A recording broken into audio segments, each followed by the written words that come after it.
I knew a woman who never took off her wedding dress. Pauline was a sweet woman who lived across the street. We weren't close as kids or teenagers because she was around 5 years older than me, but our parents were friends. I think she babysat me when I was younger too. When my mother learned that Pauline was engaged, she sent me to help on the bridal shower. Poor mom, she thought I was like that because I was too often around boys and needed to learn to be more feminine, but she's got that backwards. That's when I first learned that Pauline and her soon-to-be husband had made a blood oath. The first to die comes and takes the other as soon as they can, she explained to me, swirling the ruby ring gently around her fingers. Isn't that too dramatic? What if you end up divorcing and marrying other people? We won't. We are soulmates.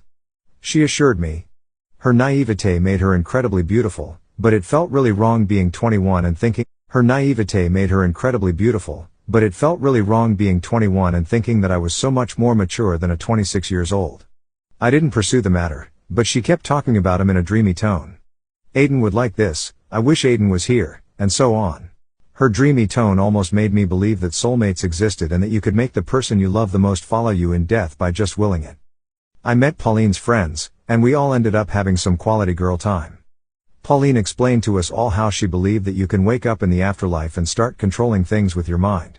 Of course your memories will be hazy, she clarified. But that's why we made the blood oath. So we can remember. And how will one get the other back? I asked, entertaining her.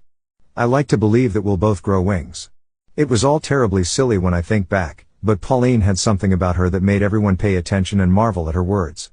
Despite the age gap, we ended up becoming good friends. I think we were finally at an age where it didn't matter anymore. Since I was in college but lived with my parents and didn't need to work, I had a lot of spare time to accompany her to wedding dress fittings, cake tasting and all the little things that were the world for brides.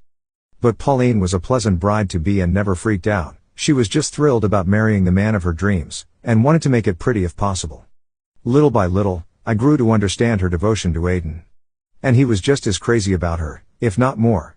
When they were together the world felt like a brighter and warmer place. Like marshmallows slowly melting over my heart. The day of the wedding came, around half a year after her bridal shower. It was neither a big nor a small wedding. It felt like both Pauline and Aiden were able to invite exactly everyone they wanted around on their happiest day. Not one more, not one less. I felt somewhat honored to be there. Still, the happiest day never came.